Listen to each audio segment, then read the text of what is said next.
Chris, thanks so much for the introduction, the invitation. I'm really excited to be here and to talk to you a little bit about programming languages and about Move, which is a topic very near and dear to my heart. I think you covered most of the basics about me in your introduction, but I was the first one working on the Move project, but this is now a large effort that involves a lot of my collaborators, both at Novi and some academic collaborators at Stanford, helping us with the formalization of the language. And just to get the terminology of how all these things relate, right? So I'm an employee of Novi, which is a Facebook subsidiary that works on digital payments. Novi is one of several companies in this DM consortium, formerly known as Libra, that's launching a global payments network. The global payments network is largely powered by, or has its business logic largely powered by the Move programming language. And this language was developed as part of building the core tech for DM at Novi. So that's somewhat of a complicated thing, but for the purposes of this talk, it doesn't matter so much. I'm mostly going to be talking about the technical details of the Move language.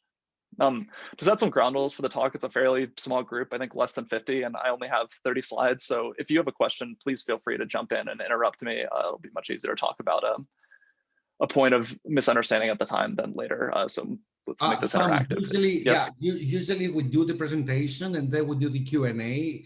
I mean, if it was in a physical room, it would be easier, but it may be hard for Christian. I mean, maybe people want to raise their hand. Christian, can you follow if somebody raises their hand or they do questions and interrupt Sam? I mean, if he's welcoming this type of presentation, we're fine either way. I can try with Yushi to have an eye for that, yeah. Okay, and Yushi can do that. Yushi will be fine because Yushi also knows the field very well. Okay, thank you. Sorry, okay. Sam, go ahead. No worries, thank you. Okay, great. So there are 4 topics that I want to cover today. I'm going to start off with an introduction of how a programming language fits into a blockchain. And this is the blockchain seminar. I think we all know what a blockchain is and what a smart contract is, but it's still useful to give an abstract view of how we think about this thing from the language design perspective and how that constrains what you can and can't do in designing a language that's supposed to run on a blockchain. The next topic I'm going to cover are some problems with existing programming languages that for blockchain that Andreas alluded to. I'm then going to introduce Move and talk about the design principles we're using in building it and how it attempts to improve on some of these additional some of these previous efforts. And finally, because this is the Fields Institute, we got to do a little bit of math. So I'm going to talk to you about one interesting problem that we've had to tackle in developing Move and building the formalization, which is to come up with a formulation and a proof of a safety theorem for money and setting that thing up for Move. So when this project started, when we started looking at Move, when we started building DM, this was about 2.5 years ago at this point, and we had a bunch of folks that were mostly did not have a blockchain background. Most of them are coming from classical computer science. We had folks with a background in distributed systems, in programming languages, and cryptography, and databases, and lots of other core CS disciplines. And so when we were trying to understand this concept of blockchain, we really started from what are the most similar concepts from classical computer science and the things that we can learn from those to bring to bear and what's generally new here. And one thing that we ended up settling on is, okay, this formalism of a replicated state machine, which is a very old idea in computer science, dates back to Lamport in '84, is a very, very general theory that actually describes a lot of what's going on in the blockchain. So in state machine replication, you have this idea of you have a bunch of replicas in blockchain, we call them validators, and they want to continue agreeing on some state and process some messages or transactions and continue to agreeing on what the state is as the system evolves. And so the way this formalism is set up is that if all of these replicas agree on the initial state or the genesis state in the blockchain setting, and if they agree on an ordering for the transactions, and if they agree on the semantics of the state transition function F, which takes a state and a transaction and produces a new state, then they'll continue to agree on the state of the system as they receive new transactions and the system evolves and moves forward. So this is a pretty simple picture, but this actually describes, if you plug in different notions of consensus for what blockchain you're talking about, or different notions of state transition for different languages or transactions or whatever else, then actually you can capture pretty much all the blockchains that are out there. And so the way a programming language fits into this picture is actually it's pretty much everywhere. A transaction is really a program. You can think of it as like a main for like your C program with a main that has some arguments, or you can think of it as a call to some other code that's published on chain. This state transition function F is really the semantics of your programming language. And when we talk about smart contracts, all that really means is code that is instead of coming from the outside is published inside the state and can be called by other code inside the state or called by other transactions. So when we talk about a blockchain programming language, we're not talking about the language used to implement the blockchain software, we're not talking about the software the validator is running, we're talking about this thing, the language whose semantics is F and that's used to run these transaction programs. So just by thinking about this as state machine replication, there are some requirements for the language that fall out that are somewhat unusual for a programming language. So the first one is determinism. One of the requirements of state machine replication is that the state transition function has to be deterministic. And the reason is why is kind of obvious. If it's not deterministic, there's no guarantee that the validators are going to continue to agree. If we can both take the same input and run it through the same function and get different outputs, we're definitely not guaranteed to agree on the next state.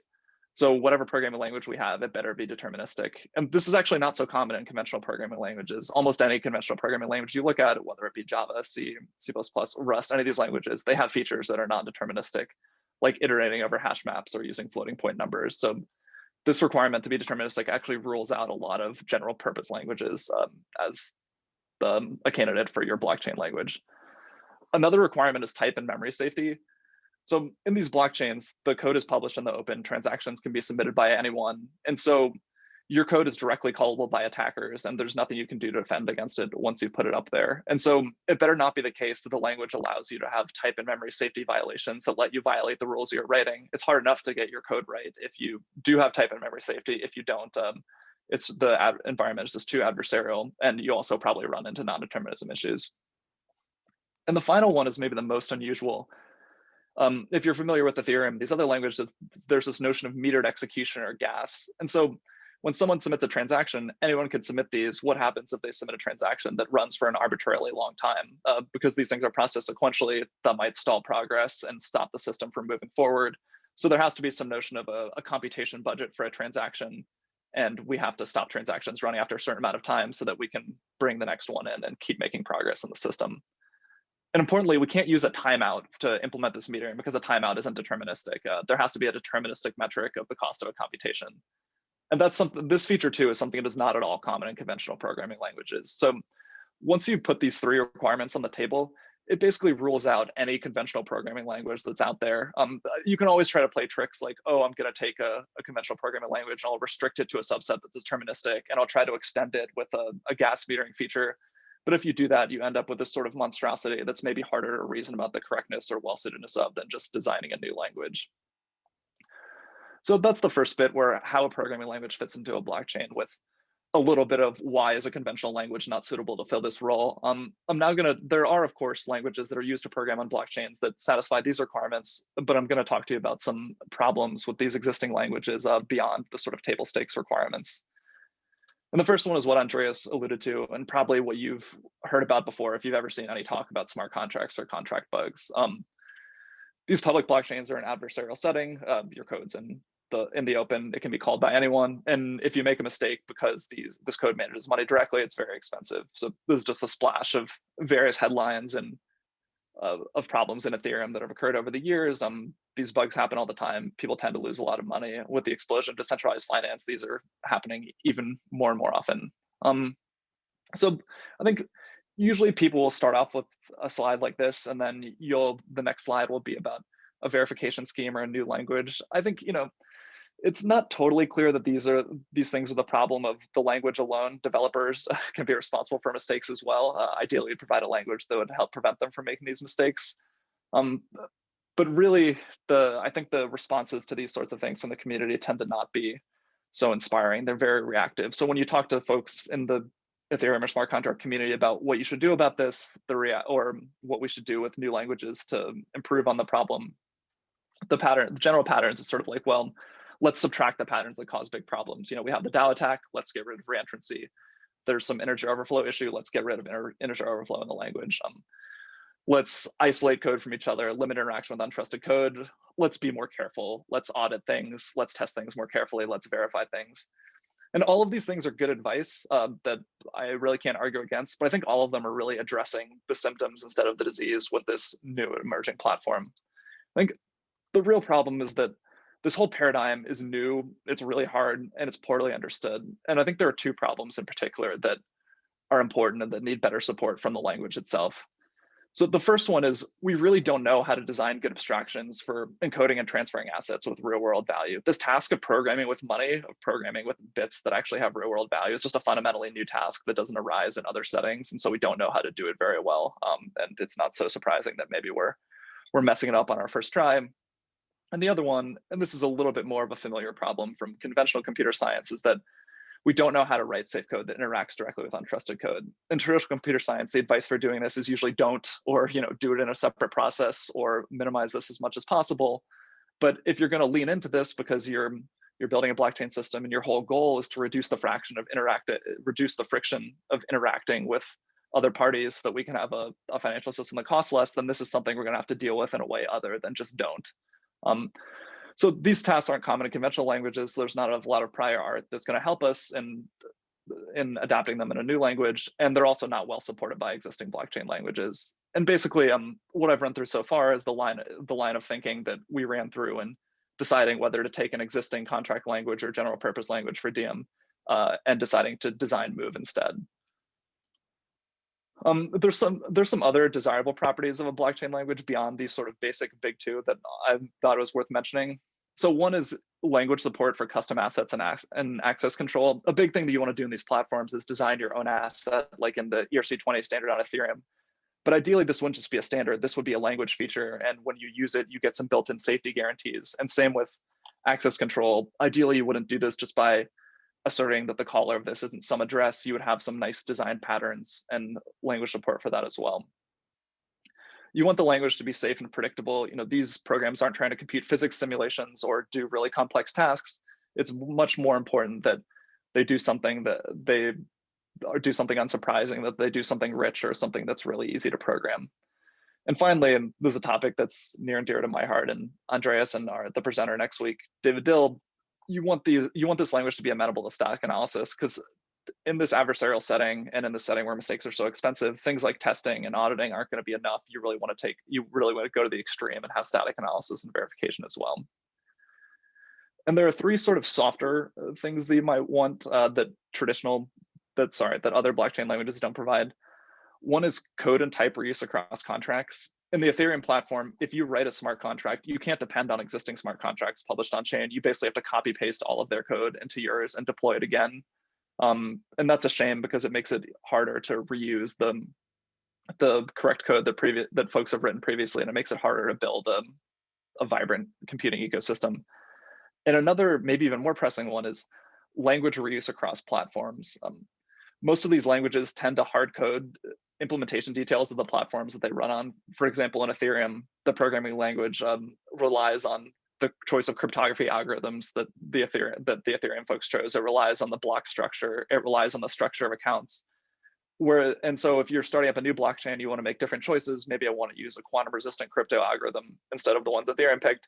I can't use their language. I got to pick an entirely new language just because I want to make a different choice there. So it would be nice if we had a language that would just work on all of these different blockchains, or at least on a larger set of them, and we don't just have to develop one new language for each one.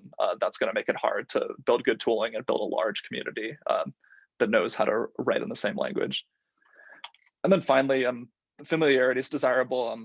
The blockchain is different, but it's not so different that we want to make things too tricky for people coming out from the outside. To the extent that we can make this similar to conventional languages, even if we can't use a conventional language directly, it's desirable to do so.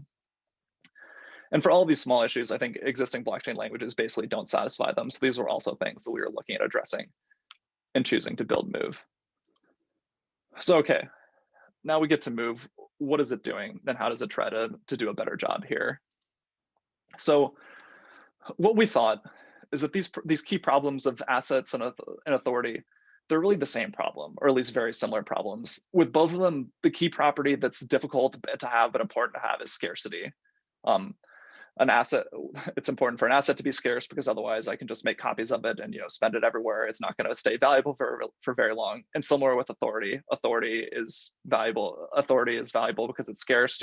There's only one president, not 50 of them, and you can't just pass it around or duplicate it. And in the natural world, scarcity is just there. So it's not a problem to try to model it or to use it to implement currency, by creating coins and stuff. But in a digital setting, everything's just bits and everything can be copied and everything can be read. So it's very hard to provide scarcity. And folks manage to do it by programming in Ethereum and programming these other smart contract languages, but they're always sort of on the razor's edge of correctness, and they're not getting a lot of help from the language that's doing it. And in conventional languages, this isn't something that's folks have thought to try to do. So there's not a good way to get language support for scarcity. So in building Move, what we thought is, let's center the language around this idea that we want to provide first-class support for scarcity, and then hopefully good things will follow, because this is the fundamental property that's important for doing these key things of assets and authority. And so basically what we wanted to do is to be able to write code like this. So I have this function buy that takes a coin as input and then returns a card title. So this is just a code representation of a very simple English statement of an exchange that I'm offering. If you give me a coin, then I'll give you back a card title. And then this is saying, I'll give you the coin, you keep it, I'm not going to get it back. But there's also a notion of sharing something that you will get back.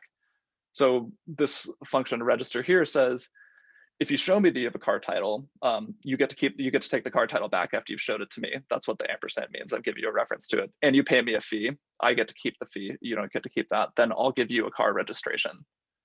And so this is if you can write code like this, you have these intuitions about physical exchange and how you do this in the real world, and you just write code that looks like that and it works. And importantly, these things like coin and card title, they're not magical types that we had to build in the language. They're just ordinary user-defined values. A user can define a coin or a card title and build it up out of existing values that other users have defined, or out of primitives that exist in the system. And this is in contrast to existing languages where currency like Ether is a hard-coded part of the language, and it has to provide the primitives for working with Ether, whereas working with coin is just like working with any other kind of object in the language. It's not so different. So it's one thing to want to be able to write code like this. I think it's very natural. The thing that's harder is, how do you actually make it safe to write code like this? What are the properties that you need to make this work?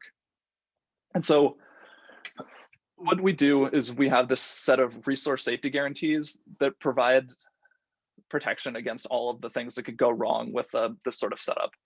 So the first one you might care about is duplication. So if I have a function f and it says, okay, I take a C coin as input, it's very important that I'm not able to copy that coin, because then I'm not really going to want to accept that coin as payment. If I can create as many copies as I want, that thing doesn't have any value, and so it's no good. And so one thing the language has to know to do is, when there's a resource type like coin, it has to prevent you from copying it. On the other hand, the language has basic types like integers and booleans. You should be able to copy those just like you can in an ordinary language. They don't have value. They're just things they're just artifacts that you're using to do computation. So it has this distinction between a resource type and what we call a primitive type, like an integer, and you cannot copy a resource type. You can do all that stuff on primitive types. And the direct copy is the easiest way to duplicate, but there are more subtle ways that you might do something. If you take a reference to a value and then you dereference it, that's really copying it under the hood. So the language has to be smart enough to prevent that as well. So a second issue is so-called double spending. If someone gives me ownership of a coin and I call pay and give that coin to someone else, well, that coin better be gone from my scope. I better not be able to do pay it again, because otherwise that's basically just the same as copying it. So the language does this as well. It has a feature called move semantics, which are also present in the Rust and C++ programming languages, where once you use move on a variable, you cannot use that variable again. It's gone and it belongs to wherever you moved it to, in this case, to the pay function. And finally, and this is something that goes beyond what you could do, that is more of a protection for the person who has the coin than the person who's receiving it. You don't want to, this thing has real world value, so you don't want to accidentally drop it on the floor. In a normal programming language, you define a bunch of values, and when the function returns, they just go out of scope and they die. But with these, it's very important that you don't do that, because then you might be losing hundreds of dollars or millions of dollars, however much the coin is worth. So the language will prevent you from reassigning variables that are of type resource, because that would drop the value on the floor, or from returning from a function when you have local variables that still store a resource type. So these protections combined ensure that the digital money encoded by resource types behaves like physical money. It's giving you these scarcity protections, and it's giving you them at the language level. If you try to do any of these things, you don't get an error at runtime. The compiler will give you an error, and you just won't be able to even produce the code. You can't run it at all. So that's quite an improvement over what you get in existing languages. So this concept of resource also helps you represent authority explicitly. So we have this type called signer.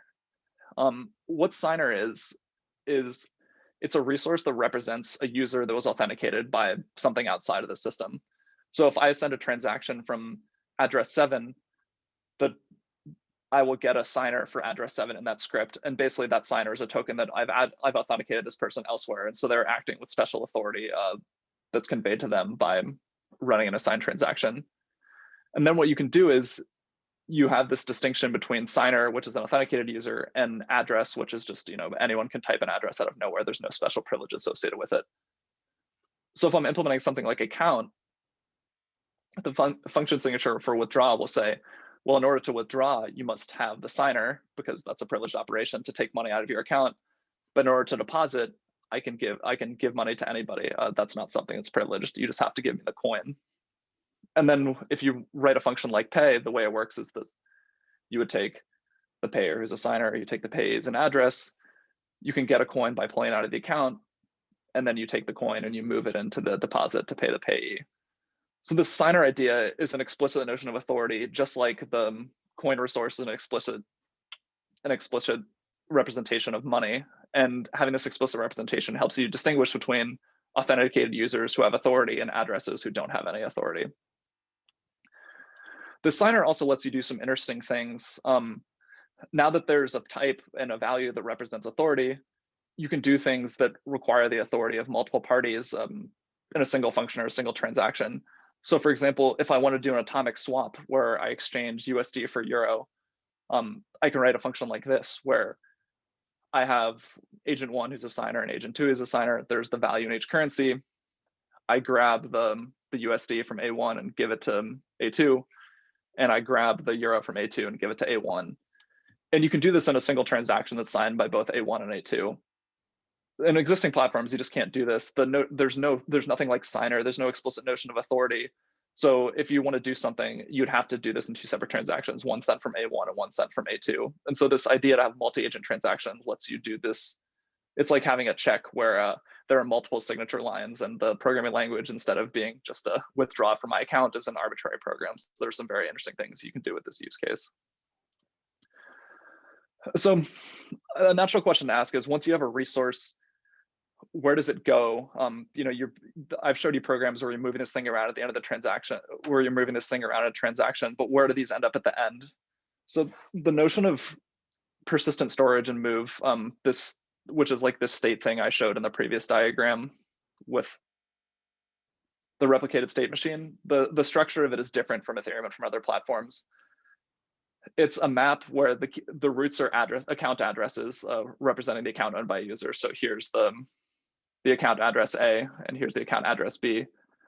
And under each address, there can be resources, the resources held by that user. So here, A has a coin of type USD and has a car title, and B has a euro coin, a USD coin, and then B has a car loan that has inside it a title and a coin USD slot for the payments to be made. And so when you write something like research struct car loan, title, car title, payments coin, you're really just defining this tree-shaped value, and there are constructs in the language that let you take this value and move it into global storage, or take it out under an address, or take it out from that address. There are constructs that let you get a reference to, say, a field like title and do some mutations, or to read it. And so there's a very nice association between the very direct association between the programming model where you have these tree-shaped structs and the shape of the global storage, which is also tree-shaped, which makes it much easier than just having a big flat array of bytes where you're trying to decide which indexes someone's allowed to touch and which one isn't. This structure makes that programming a lot easier. Another thing this does is, I mentioned before that code and type reuse is a challenge for other platforms. This makes it very easy to reuse code and types across different modules. You can see here, car loan is using the types car title and coin, which could be defined in completely different modules. And it can also call procedures that are defined in the car title or the coin module. So it makes it much easier to write large programs that build on the code that's already out there. So another thing that we've done with Move is, and I alluded to this earlier too, is to try to make it the platform agnostic. I showed you before, like the code for implementing an account, the notion of an account or even a currency. It's not in Move. These are types that can be implemented in Move instead of being hard coded into the language. So the structure of a Move deployment is basically you have what we call a set of framework modules, and these implement all the basic functionality of your blockchain. Like maybe you implement accounts there, you implement currencies, you implement governance. Maybe you have a proof of stake system. You can implement proof of work if you wanted to. You could implement anything else. And then you have a transaction format, which can depend on whatever your blockchain wants to do. And then the execution model is you send a transaction, it calls into Move, which is Move code. It calls into code in the framework modules, which is also Move code. All this is executed by the VM. And then the result of this are updates to the persistent storage layer. And in this picture, everything except for the VM can be customized. So if you're implementing a new blockchain or even just a payment system that's not a blockchain, you can choose any account or account structure you want, any transaction structure you want, any block structure you want. You can make your own choice of crypto algorithms, and you can still use Move and reuse like all the hard work that we've done. This is attempting to address this problem I mentioned earlier of the difficulty of reusing languages across platforms by pushing important logic like accounts and currencies out of the VM and into these modules. It makes it much easier to use a language in a broader variety of deployments. So I mentioned I've been working on this for about 2.5 years. It was an odd experience because we were doing all this work in secret for, I guess, about 1 year and 3 months or something. And the first time we ever showed Move to the world was on 2019, when we published this white paper that talked about the design of Move and covered some of the points that I've described here. And we were pleasantly surprised that it got a pretty positive reception from the blockchain community. I mean, the blockchain community isn't always so happy about Libra or about Facebook things, but they seem to see what we were trying to do with Move and agree that we were solving some of the correct problems or some of the problems that they also saw in smart contract programming. So there's just a random set of headlines and a Twitter posts about that came out around the 6/18 deadline. But just to say that we are happy that the folks agreed with what we were doing to some extent. And as time went on, this wasn't just folks saying nice things. We're seeing some growing adoption of Move in the blockchain community outside of Diem. So there have been 2 Move-based public blockchains that are launched so far called Definance and Starcoin. Between Diem and these other deployments, there's maybe 20,000 lines of Move code so far, which is not so much compared to a quote unquote real programming language, but is an awful lot for a language that's barely a year or 2 old. There's also this forthcoming Flow blockchain, which is going to use the Move bytecode language. So Flow is from Dapper Labs, who are the folks that built CryptoKitties and are also behind this NBA Top Shot thing that you may have heard of, where you can buy the NBA videos as collectibles. I don't understand it very well, but there's a lot of money in it apparently. And so they also like the tech that we're using, and so they're going to use it too, which is cool. We also have a community outside of folks actually using it, who are just folks who are just passionate about Move. There's one guy who even wrote a book, and it's been translated into several languages. And so we're very pleased by that too. And this is especially because we've mostly been focusing on building Diem and on the applications of Move inside of Diem.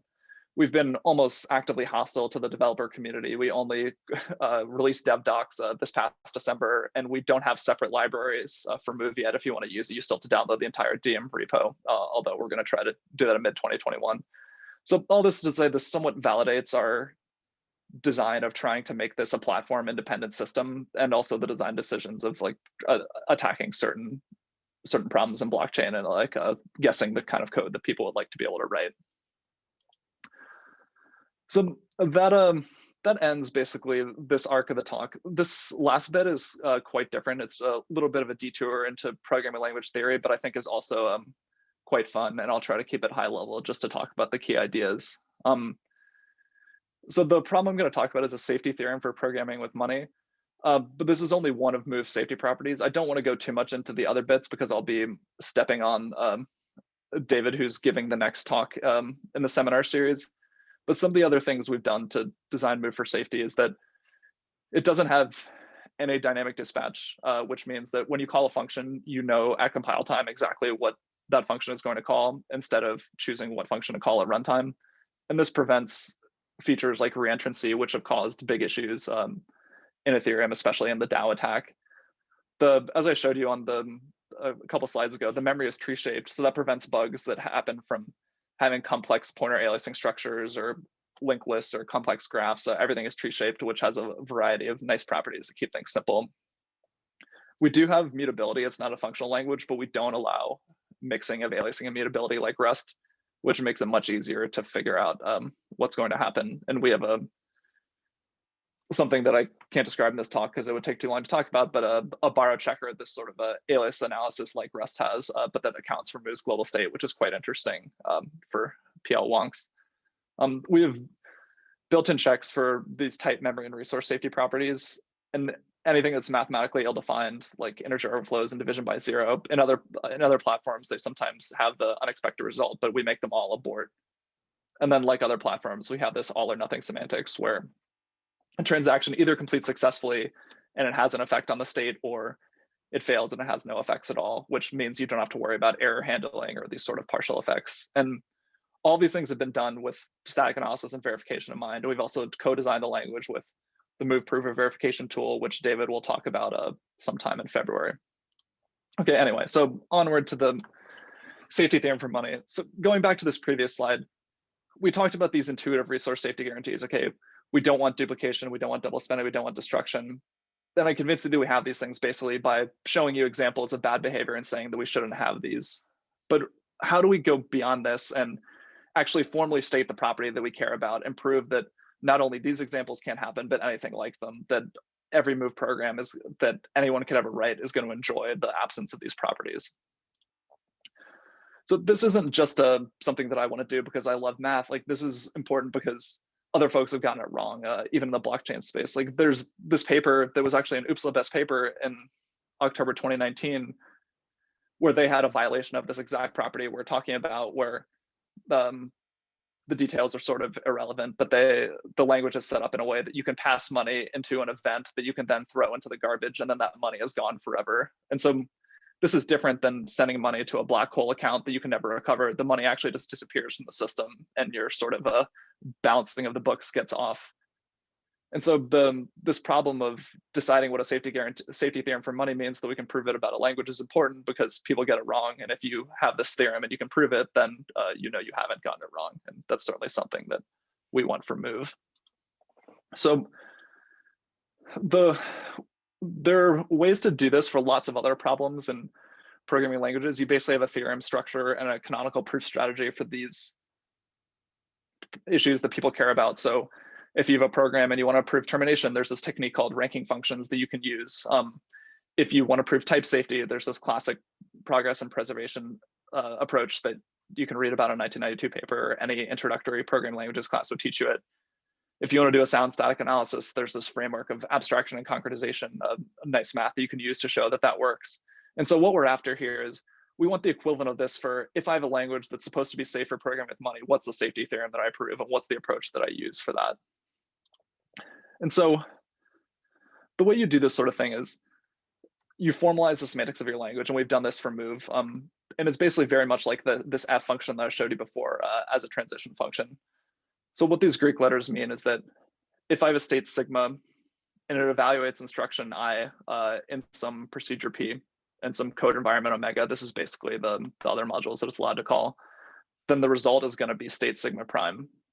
Okay, that's easy enough. There are all sorts of rules that define this relation, but I won't show you the rules. For the purposes of this talk, let's assume we define the rules, and basically all we care about is talking about the condition on this relation that we want for resource safety.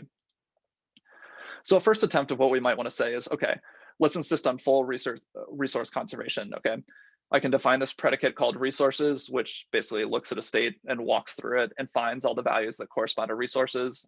And then if I have this predicate, I can say, okay, apply it to sigma prime, and make sure those two things are the same. So that sounds good. It's got some nice, appealing connection to the physical sciences. It sounds like conservation of mass or conservation of matter. But it doesn't quite work, right? Because you have to account for a big bang somehow. Like the system doesn't have any resources at the start in the genesis state, and we want to allow people to define their own resources. So this theorem is going to be too strict. We want conservation most of the time, but we also need to account for the fact that resources can be introduced. And so, for example, if you're defining a coin, you might have a function called mint that's allowed to create new coins. So this function is saying, okay, if you're the Fed, you're allowed to mint new coins, and if you're not, then you can't.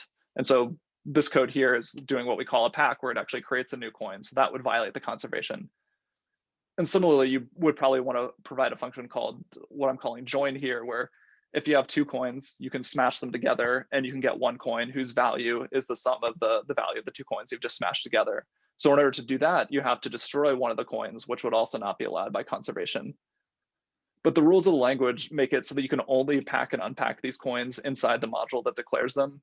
So that's really what we want to go after here, is talk about a notion of conservation where things are conserved, resources are conserved outside of the module that declares them, but inside all bets are off, because we need the flexibility to be able to create and destroy them and do whatever else we want.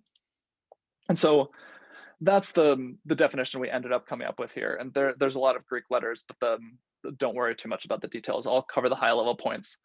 So basically we're saying, okay, we have this concrete derivation like I've showed you before, and we're going to say that it's resource safe if I look at the set of resources before, I look at the set of resources after, and then there are just three cases I have to consider. So one is, okay, the instruction I executed was a pack, this special instruction that can create a resource and it introduced a new tag. The other case is that this instruction was an unpack and it got rid of a resource tag. And the final one is the same as the theorem we had before, the resources are conserved. So this is giving us exactly this limited kind of conservation that we were looking for. It's like conservation of matter, but it's allowing for big bangs to occur only inside the module that declares these resources. You can have creation and destruction of a particular resource type, but only inside the declaring module, and it's conserved elsewhere. And so this is quite nice because there's actually nothing move specific about this theorem. It's built up of very generic ingredients. This resources predicate, you could define it for any language that has some notion of values that correspond to money. These pack and unpack are just introduction and elimination forms for whatever kind of money you have. So we've proven this theorem for move, but you could take the same theorem structure and proof strategy and ask someone else who's building a language for money, hey, you better prove this for your language. And so in that way, it meets the goal of being the same as progress and preservation or these other classic PL formalisms. So that's all that I wanted to cover for today. Just to summarize what I've said, the points that I've gone over. Blockchains are adversarial, mistakes are expensive. We think Move's key feature can help. These first-class resources are a really nice way to represent assets and authority with some guaranteed safety properties. And we formalized the semantics of Move and proven that all the programs enjoy these safety properties, in addition to the classical type and memory safety properties you might care about. In terms of how we're using Move, I could have talked about this for a long time, but wanted to talk most about the language. We're using it to develop high assurance payments, currency issuance, and governance in the DM blockchain, which is launching in 2021. In time, we're going to open up DM to third-party Move development. I don't think it's ever going to be quite as wild or open as Ethereum, but I think we would like to get much more, many more folks writing code and using the power of Move and DM than we have today, which is almost none. And finally, and maybe most importantly, Move is platform agnostic, and it can be used in other blockchains and also for general purpose financial programming.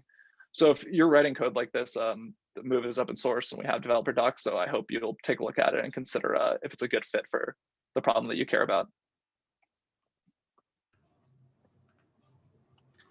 Sam, thank you so very much. That was like a very informative and very thorough and very technical presentation, actually, that I personally enjoyed following. I mean, I've read the papers that you guys have done, and I forgot actually to mention that, as Sam said, on February 18th, David Deal is going to be talking. So this is the first part of the Move series, if we can call it that way, right? Today we had the opportunity to learn a little bit about the semantic syntax or use of Move, but there's another major component that it was missing. And actually I was saying that back in the days to Vitalik, when they were developing Solidity, which is the verification of the language, right? Because Move doesn't come only as a language, it comes also with a verification environment to make it a complete, pretty much entity. I have a set of questions. I also have myself questions that maybe I'll be asking at the end, but we have already a set of questions that I would like to address. So Sam, this comes from Kovin Mohan. What made you opt for an imperative language to solve the problems that you have stated? Was there research done into, did you guys explore like using functional or declarative syntax for your language, or is there a particular way, a particular reason, sorry, to use imperative programming? Yes, that's a very good question.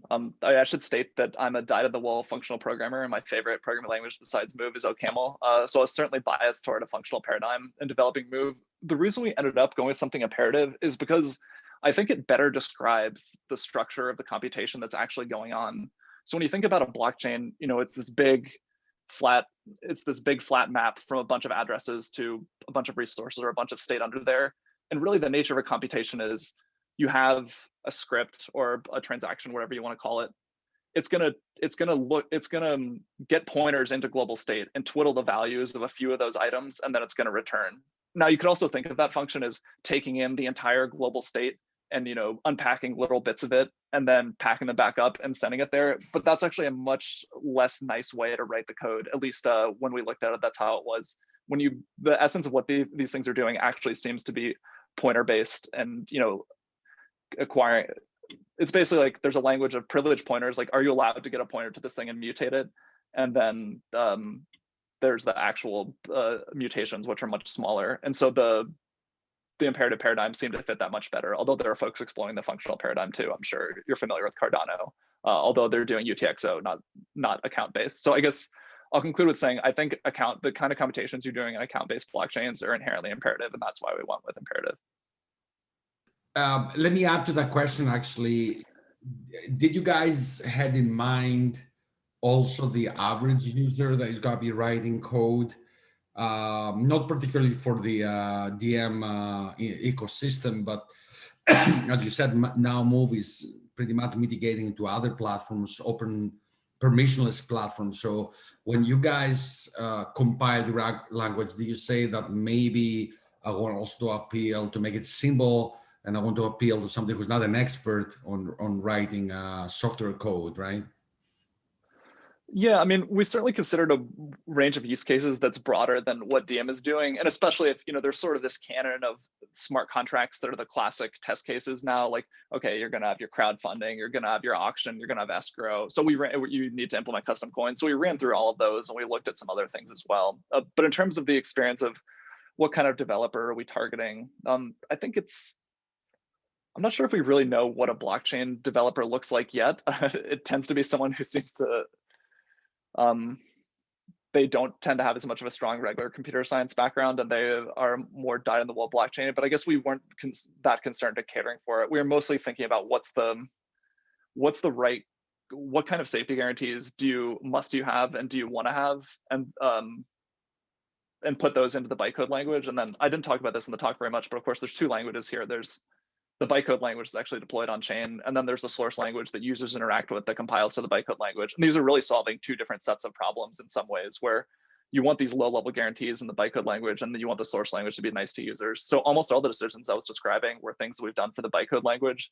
The source language as it is today is very, very similar to the bytecode language, but we're taking the approach of adding usability or trying to figure out what people want and putting in the bytecode language, because that's more of a social science thing, whereas I think we're putting in the source language because that's more of a social science thing, whereas these safety guarantees and like low-level bits are more of a hard science thing. We put that in the bytecode language. So that's somewhat, I'm not sure if I completely answered your question, but I think that covers it. Yeah, fair enough. Andrew says, what are some of the use cases or real examples that Move can tackle and Rust cannot? Or if you want to go into some sort of. Yeah, I think the intersection of cases where you can use or would want to use both Move and Rust is basically empty. I think you should use Move if you're in a blockchain setting where you need some of these guarantees like determinism. Rust doesn't provide that. Where you need metering, Rust doesn't provide that. If you're in that setting, I think you should use Move. If you're in any other setting, I think you should probably use Rust. So I wouldn't say there are problems that Move can solve that Rust can't. I think it's more there are things about the deployment model of blockchains that Move is suitable for that Rust just fundamentally doesn't satisfy. So if I were to answer that question, I mean, would my statement be is that there's nothing you can do with Move, you cannot do with Rust, but with Move you can do it safer, faster, and way more efficient, right? I guess I almost think the comparison is a type error. The Rust is a general purpose programming language Correct. Yeah. for low level systems programming and anything else, and Move just isn't targeting that audience. Correct. I Yeah. guess if you're writing a smart contract, Move is better. But if you're writing a smart contract and you're not on the blockchain, I'm not sure what you're Yeah. doing. So Kirthi is asking, and let me also add to that question, is like, what kind of developer tools do you guys envision or they're already available? And let me add to that, as you said, you don't know what is the average blockchain developer. I mean, that's a very good argument, a very good observation, actually. But if you want to reach a wider audience, and we're speaking theoretically now, academically, another item of use will be like high level synthesis, right? So you create some sort of like for the average Joe, some sort of environment that he can put tiles around and press a button and generates Move language, right? So what other developer tools you guys have in the pipeline or you're working right now to support Move? Yeah, good question. I mean, there's a broad variety of tools, but still many more that have to be built. So of course, we have the bytecode. We have the bytecode. These aren't tools. We'll just enumerate all the components and then we'll get out the tools. So there's the bytecode language, which consists of, okay, there's the virtual machine. There's a component called the bytecode verifier, which is similar to what you have in Java or the CLR, where it checks things like memory safety directly in the bytecode because you don't want to have to trust the compiler for those things. It also checks this resource safety thing that I kept blabbering on about. Then there's the source language, the most important developer tool, the thing that lets you write the code directly. And then we have a couple of other things. So there's a CLI, which basically it lets you emulate not a blockchain locally, but it lets you run a headless version of Move where you can use the file system as your global storage layer. The global storage is tree shaped. The file system is also tree shaped. So, it creates directories for each address and then it creates files for each resource. And so you can play around with, and there's a testing infrastructure. It's sort of like Cargo for Rust, except that it has these Move things like the integrated storage layer. There's also a decompiler where if you take a bytecode program, you can view it in the source language, and it'll probably compile or at least be human readable. There's also a code coverage tool for the bytecode, which we use, like in DM, we try to get 99% code coverage for the Move code that we're using to deploy on the DM blockchain because we need really high assurance. And then of course, there's the Move prover, which David is going to talk about in the next session, which is a verification tool for Move. And then it's also there's a verification tool, but it's also just a framework for developing static analyses on top of Move. Like I'm working on an analysis that infers the read-write set of Move programs that makes it easier for somebody who wants to do parallel execution Move programs to figure out which programs can't conflict and create a nice parallel schedule. So those are what we have now. And of course, we want to have like IDE integration and syntax highlighting and all that stuff, but we'll get there. Without being a spoiler, if you can, let me interject the question over here. Without being a spoiler, I guess when you guys were developing a Move, you were also developing the verification environment. You were developing something that can be safely and kind of easily verified, right? So how easy is the verification environment for the average programmer to use, or it's like writing assertions, or I don't want you to spoil, of course, David's presentation next month, but in 3 weeks, but how, if you were to give like a preview, what would be your comment, please? Sure. So the preview is there's a specification language that's integrated with the source language. And so what happens is you'll write something like you can write the things that you expect. Like you can write, okay, I have a struct with a field f and the value of f is always greater than 0, basic data invariance. And you can also write invariance about relationships between different locations of global storage. You can say if account A has resource type T, it also always has resource type T1. And then you can write function pre and post conditions and you can write loop invariance. So I think as these tools go, it's quite usable. I'm not sure if any verification tool is usable by the average Joe, nor am I sure that. Yeah. No, I'm also not sure to what extent that's a realistic goal. But I think because this has been designed with verification in mind, and we have a good team work on this, like I'm excited to see how close we can get to that goal of getting the average Joe to use it. I can definitely say it's usable by someone who works on the Move language but is not a verification expert, which I think is it's a long step from an average Joe, but still better than many verification tools. Yeah, so Kirti has another question as I'm reading, since he asked, like, using Move, is it still left to the developer to design safe smart contracts? What are the current open problems or additional improvements to be done with Move? So, so basically what he's asking, is it junk in, junk out kind of, so it's the developer, whatever you write, of course, there's a certain threshold. There's not much you can do if you write in junk, right? But how Move prohibits that and makes the whole experience safer, right? To that extent.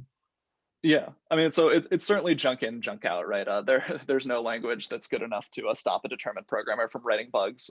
You do have a fairly extensive bill of rights as a developer. These things I was discussing, like the type and memory safety, you're used to those from conventional languages, but this resource safety is something fundamentally new, where what that gives you as a developer is, okay, say I'm implementing a coin. I can make a mistake implementing the coin in my module, but once I enforce some invariance on the coin inside my module, the type system has my back in a way that guarantees that nobody outside the module can violate those invariants.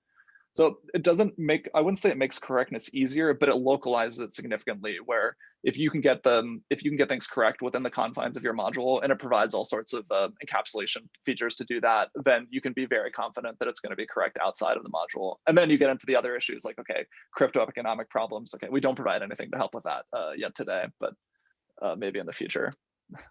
So two questions from Yusei. They say, she first asks that Move is designed so that programmers can reuse the code and make this process an easier one.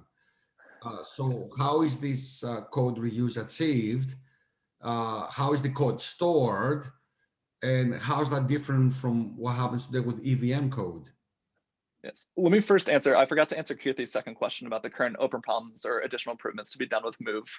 Yeah, forgive me. So there are a few language features that we're working on that I think are going to be interesting additions. So one thing is we have this system today where structs, there can be two kinds of structs. You can be a normal struct, which is just like a struct in any other programming language. You can copy it. You're allowed to drop it on the floor without explicitly destroying it, all of that stuff. And then you have a resource, which is allowed to be stored in global storage. And you have these rules about not copying it and about being forced to move it and not dropping it on the floor and all that stuff.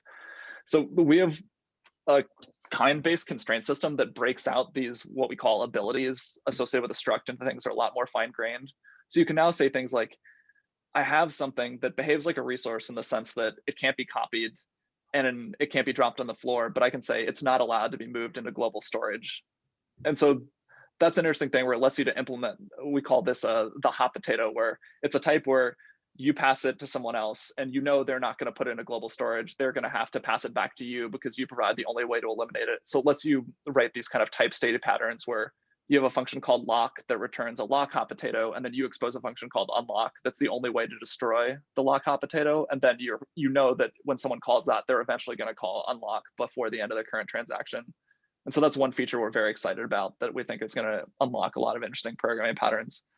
And in terms of open problems, I think figuring out upgrades in smart contracts is a very, very hard problem.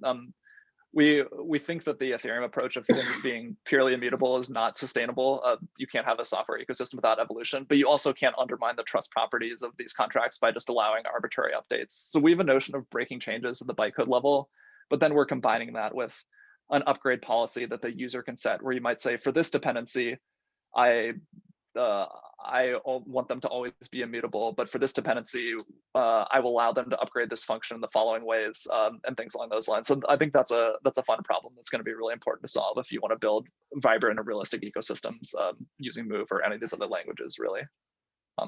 So now to Lucy's question. Yeah. So Move is designed so programmers can reuse code easier. How is this achieved? Okay, right. So it sounds like you're familiar with the EVM, so I'll answer the question in the EVM way. So the EVM, the EVM lets you reuse code in two ways, basically. You can call a function, or you can use this delegate call thing, which is more or less like, I'm gonna take my untyped state array and let your code operate on that untyped state array and in the way that it's allowed to, and hope that that's just gonna work out. So what Move does is it has a code reuse mechanism that's much more like a conventional language, where you can import a type that's used elsewhere, and then that means your functions can take arguments of that type. It can return the values of that type and you can also import a module and call functions of that module. And so this isn't mind-blowing if you're used to a normal language, but if you're used to Ethereum, it is quite different because there's not even notion of having a custom type that you can reuse across modules. You only use the base across modules. You only use the basic types, you know, the bytes and the U128 and all of that stuff. So basically, I wouldn't say we do anything that crazy. It's just more like a conventional language. And on this, how is the code stored question, I showed you this tree shape under an account. Under an account has a tree of resources. It also has a tree of modules where they're keyed by name. So a module is namespace by the address it's under. When I showed something like coin, it would really be something like address 0x1 module coin, and address 0x2 could also have a module called coin, but that's a different type. And so when I write my code, I would say either, oh, I'm importing 0x1 coin, or I'm implementing 0x2 coin. Okay, I'm muted. So you see, and that's the last question so far. On the white paper, a transaction script is a single procedure that contains arbitrary move calls. So why do you choose to go with such a design pattern? And does this assume that the underlying blockchain is more for programming than monetary transactions? Right. So I assume this is another question about Ethereum, which makes a different decision. So in Ethereum, there's two kinds of transaction types. There's the simple payment transaction where you say, okay, pay this address this much money. And then there's the call a publish procedure of a smart contract that's already published on chain. So the transaction script is just a richer version of the second one, where instead of having to publish the code for what you want to do in advance, you write it on the fly in a transaction script and you use that. And the reason that's useful is the same reason it's useful to have this notion of throwaway or one-off scripts in ordinary programming, and then you have libraries which are used and called again and again. You might have a script that's to do one specific trade that has specific values and some assertions that you want to do, and you might have something else that's a code that you use again and again, and you would publish that on chain and call that. So basically, we have both transaction types, and the script just gives you the flexibility to do custom stuff more easily without having to pay for storing that code on the blockchain forever. So you guys have gas costs also, right? That's right. So gas metering is a built-in feature of the VM where each instruction has an abstract cost, but then the correlation of that to a currency is something that's defined by the particular deployment of Move. So we set some set of gas prices in DM, but someone who wanted to use Move in a different setting could come up with a different gas price table where they make different operations expensive because they wanted to do it that way, or because they're using different hardware or something else. So we separate the monetary component of it from the accounting of abstract cost component. Yeah, so there's a new question that came out. I mean, there are two people that say, and I'm sure more than two people, but two people that express it, Mariam and Luis. Thank you guys for coming back. Actually, I remember you from the last talk. Thanks for the great presentation and for this clear and informative illustration that you did of Move today. But there's a question from Itamar that says, will Move help with cybersecurity? And let me make it a little bit more candid. You know, Ethereum is a permissionless because, you know, that's the golden standard, like to a large extent of smart contract execution, right? It's a permissionless, everything goes. On the other hand, DM, our understanding is that it's a closed permission system within whatever number of validators, and that's it, right? So when the system is closed, you can accept a little bit more risk and what happens in that system, right? Or not even more risk, you have more control of what happens into that system. It's not that everybody can come and deploy whatever smart contract. So when you guys amending the question, because I don't want to change, of course, what Itamar said, will it help with cybersecurity? You know, that's a dual question. It's the language and also the system that this language runs, right? That Ethereum doesn't have that protection. So when you guys design Move, did you ever speculate or took into account that maybe your network will go permissionless? I'm not saying next year, but in 10 years. Or even if your network doesn't do, it may be a language that it will be used by networks that they are permissionless. So do you guys take that into account and how Move addresses those kind of concerns, right? Yeah, absolutely. And in the original release of Libra, like there's a paper called Path to Permissionless. And so like in the early vision of the system, I think it was thought that it would be much more like Ethereum or like one of these open blockchains. And so in Move, we were definitely thinking of that as the adversary model where from the start, everyone's going to be allowed to publish code. Anyone's going to be allowed to send transactions. We basically designed it with the attacker model of Ethereum in mind, and then these additional restrictions that are on DM today have evolved of necessity because of concerns of regulators and just because of good pragmatism.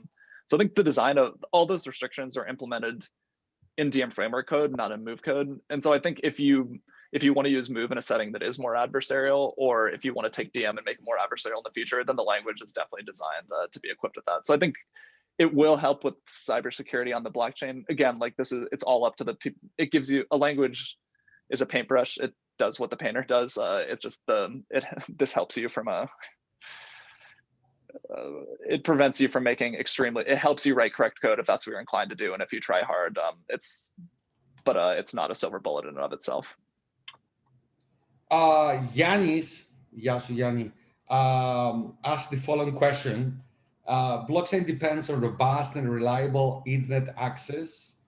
How susceptible these systems are to internet blockouts or slowdowns, either governmental or from competitors or from other adversarial entities? So this question is outside of my area of expertise, but I'll try to field it anyway. So basically the answer is they're susceptible to this to the extent that the validator set is not diverse enough to be taken out by a single point of failure or several small points of failure. So in DM, one thing we do, for example, is we have many fewer validators than Bitcoin. Bitcoin has tens of thousands, say, and I think we have around 30. But we have diversity requirements for those validators in terms of the geographical region of the world that they're in terms of what web hosting service provider they use, if they used one. We have a requirement that a certain number are on-prem, I believe. And so we try to set it up so that you can't just take down AWS and take down DM, or you can't just take down Azure, nor can you cause some power outage event in a certain region of the US where power is cheap and make everything go down. And I think that's DM specifically, but the same is true for the rest of blockchains. The idea, or I'm trying to read the question, I'm thinking maybe, is it about internet access independently of how the blockchain is hosted?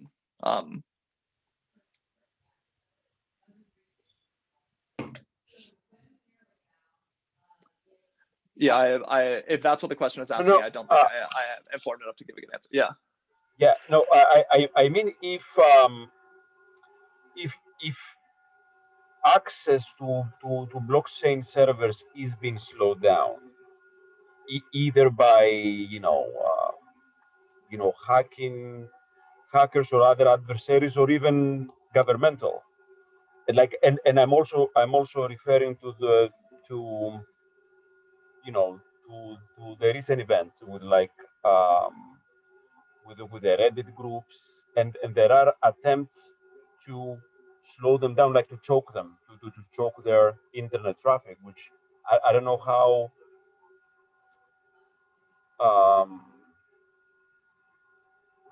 reliably you could defend against if somebody is trying to gag down. They know where the blockchain servers are, and they gag them down, so you cannot you cannot operate. Is that something that's been thought of as to defend and protect against?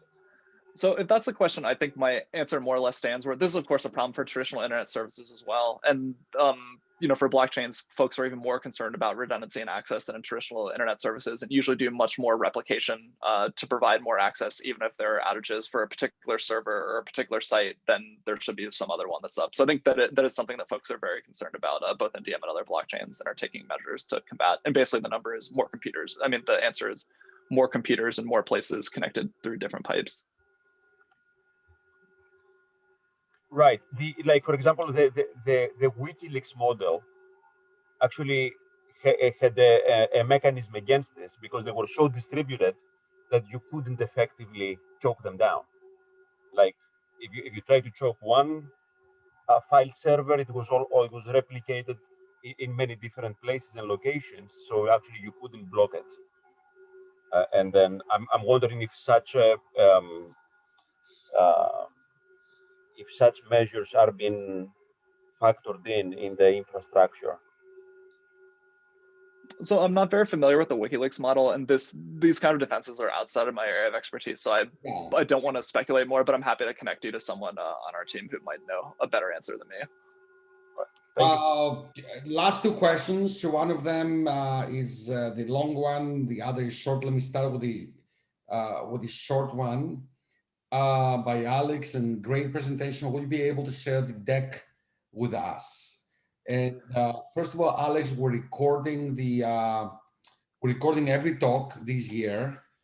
And this will come on the website so you can have the whole talk. But are you allowed to provide the PowerPoint to Christopher and he can put it next to the video stream, or?